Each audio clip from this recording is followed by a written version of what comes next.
नमस्कार, आप सभी का स्वागत है। KBS PRT का टेस्ट सीरीज नंबर ये 10 है और इसमें कुल 50 क्वेश्चन है जो आपके सिलेबस को कवर करता है। तो आप लोग इसके लिए निश्चिंत रहिए। एक बात और कि आप लोगों को मैं देख रहा हूँ कि थोड़ा स्लो पढ़ रहे हैं अपनी तैयारी में। ऐसा क्या बात है? क्या यही बात है कि पेपर को लेकर आप लोग कन्फ्यूज हैं कि कब होगा या नहीं होगा? तो मैं आपसे एक बात कहना चाहूँगा कि पेपर चाहे जब हो, लेकिन तैयारी आप अपनी जारी रखिए, क्योंकि जो सही एस्पिरेंट होते हैं वो पेपर की चिंता नहीं करते, वो अपनी तैयारी की चिंता करते हैं। अगर उनकी तैयारी अच्छी रहेगी तो पेपर चाहे जब हो वो अच्छा ही करेंगे। तो एक अच्छा स्टूडेंट यही करता है कि अपनी तैयारी को जारी रखता है। तो चलिए, ज़्यादा समय नहीं लेंगे और पेपर को शुरू करते हैं, स्टार्ट करते हैं। प्रायः स्तूपों के चारों ओर परिक्रमा करने के लिए एक वृत्ताकार पथ बना होता है, जिसे कहते हैं, तो दोस्तों इसे कहते हैं, इसका आंसर सी सही है, प्रदक्षिणा पथ। 21 जुलाई 1969 को सबसे पहले चंद्रमा की सतह पर कदम रखने वाला व्यक्ति कौन था? तो दोस्तों इसका सही आंसर है सी, नील आर्मस्ट्रांग। चंद्रमा पृथ्वी का एक चक्कर लगभग कितने दिनों में पूरा करता है? तो इसका सही आंसर है बी, 27 दिन। विश्व की सबसे लंबी पर्वत श्रृंखला है? तो दोस्तों इसका सही आंसर है बी, एंडीज। ऑस्ट्रेलिया विश्व का सबसे छोटा द्वीप है जो कि पूरी तरह से डैश स्थित है? तो दोस्तों इसका सही आंसर है ए, दक्षिणी गोलार्ध। एशिया का सबसे बड़ा बायोगैस गोवर्धन प्लांट कहाँ स्थापित किया गया है? तो इसका सही आंसर है बी, इंदौर, मध्य प्रदेश। न्याय घड़ी के बारे में निम्नलिखित कथनों पर विचार कीजिए। आपके ये दो कथन है, मैं इसको पढ़ूंगा नहीं, टाइम जाया जाएगा, आप लोग पढ़िए। और अगर मैं जल्दी बोलता हूँ तो पहले वीडियो को रोकिए और पूरे सवाल को, पूरे प्रश्न को पढ़िए, फिर अपना आंसर करिएगा और मेरे आंसर से मिलान कर लीजिएगा। तो दोस्तों इसका सही आंसर है बी, केवल दूसरा सही है और पहला गलत है। सर्वोच्च न्यायालय के एक हालिया निर्णयानुसार असुरक्षित गवाह निम्नलिखित में से कौन सा है? तो इसमें 5 ऑप्शन हैं और इनको आपको पढ़ना है और उसके बाद इसका आंसर करना है। तो इसका सही आंसर है सी, 2, 3 और 4। कहने का मतलब पहला और 5वां गलत है, बाकी तीनों सही है। सर्वोच्च न्यायालय के एक हालिया निर्णय के संदर्भ में उत्तराधिकार अधिकारों के बारे में निम्नलिखित कथनों पर विचार कीजिए। तो दोस्तों ये 2 ऑप्शन हैं आपके और इसका सही आंसर होगा ए, केवल एक। पहला सही है और दूसरा गलत है।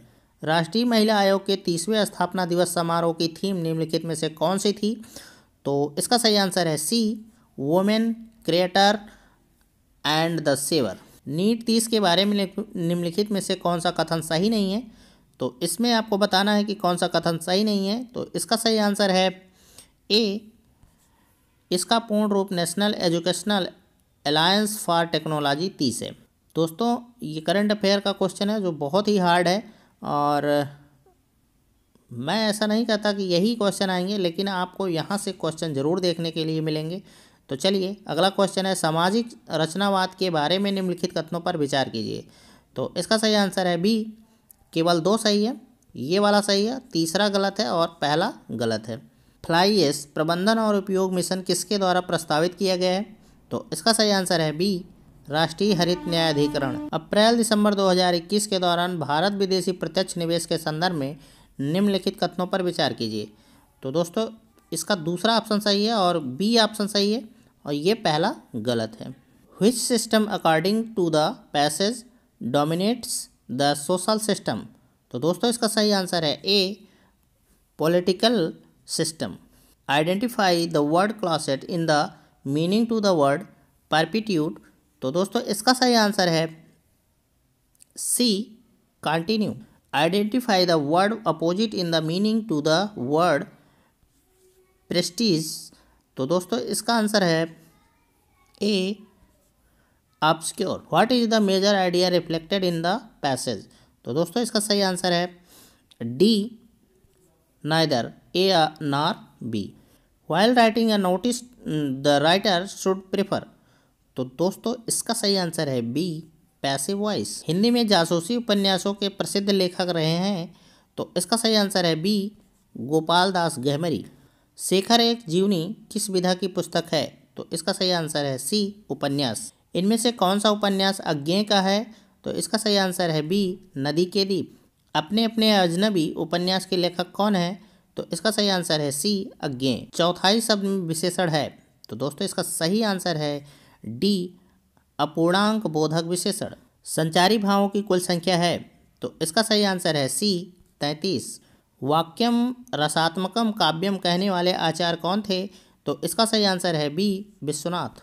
इनमें एक लहर का पर्यायवाची शब्द नहीं है, तो इसका सही आंसर है बी दुकुल। तो ये क्रम थोड़ा गड़बड़ हो गया, ACBD हो गया है, तो आप लोग कंफ्यूज मत होइएगा, इसका सही आंसर है बी दुकुल।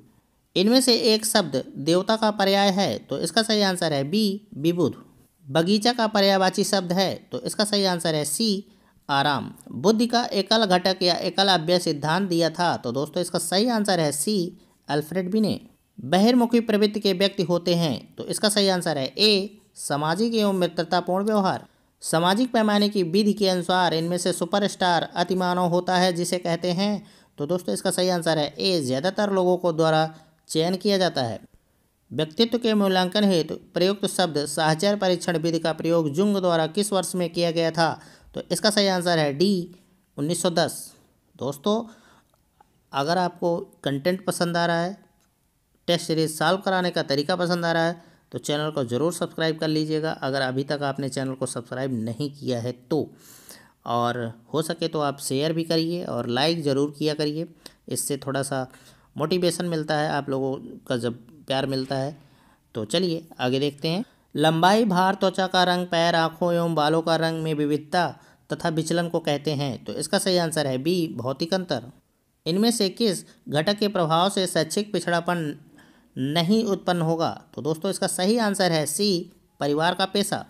समान आयु वर्ग के संबंध अन्य सहपाठियों से जब किसी छात्र की तुलना की जाती है, तो उसमें एक स्पष्ट शैक्षिक कमी त्रुटि दृष्टिगोचर होती है, इस ऐसे बच्चे को कहते हैं, तो दोस्तों इसका सही आंसर है बी पिछड़ा बालक।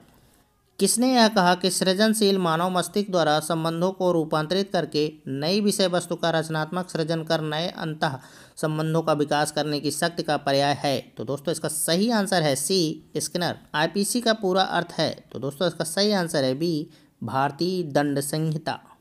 बालक का प्रारंभिक विकास मुख्यतः किस पर निर्भर है, तो दोस्तों इसका सही आंसर है ए माता पिता। तो दोस्तों अब रीजनिंग और मैथ का पार्ट है, अगर आपने पेन और कॉपी नहीं लेकर बैठे हैं तो ज़रूर ले लीजिए, अन्यथा आप इन क्वेश्चनों को सॉल्व नहीं कर पाएंगे और फिर मुझे दोष मत दीजिएगा, क्योंकि आप टेस्ट सीरीज़ ज्वाइन किए हैं, आप टेस्ट सीरीज़ सॉल्व कर रहे हैं, तो आपके पास पेपर और पेन तो ज़रूर होना ही चाहिए। तो चलिए अगला क्वेश्चन आपके सामने है। नीचे दी गई आकृति में कितने त्रिभुज हैं, तो ये आकृति है और इसमें आपको गिनना है कि कितने त्रिभुज हैं, तो इसका सही आंसर है डी। दिए गए विकल्पों में से सही संबंधित संख्या का चयन कीजिए, तो दोस्तों ये आपका सवाल है, आपको चुनना है कि कौन सा इसका आंसर सही है, तो इसका सही आंसर है बी 41। ए बी की बहन है, बी सी का भाई है, सी डी का पुत्र है, ए डी से किस प्रकार संबंधित है, तो इसका सही आंसर है ए पुत्री। दिए गए विकल्पों में से संबंधित सही शब्द चुनिए, तो ये आपका सवाल है और इसमें सही आंसर है डी राष्ट्रपति।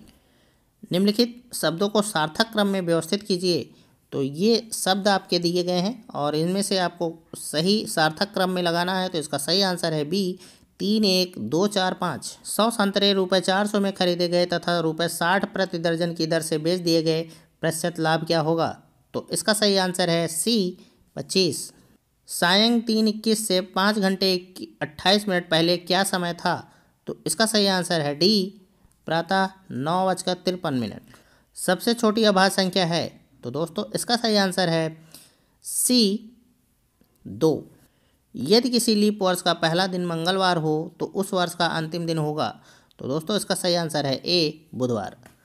तो दोस्तों इस तरीके से आज का ये KBS PRT का टेस्ट सीरीज समाप्त होता है। आपको कैसा लगा इसके बारे में कमेंट कर सकते हैं और आप किसी प्रकार का सुझाव देना चाहते हैं तो वो भी कमेंट कर सकते हैं। तो आपको जल्द ही 11वां टेस्ट सीरीज़ मिलेगा, तो इसके तब तक के लिए नमस्कार, जय हिंद।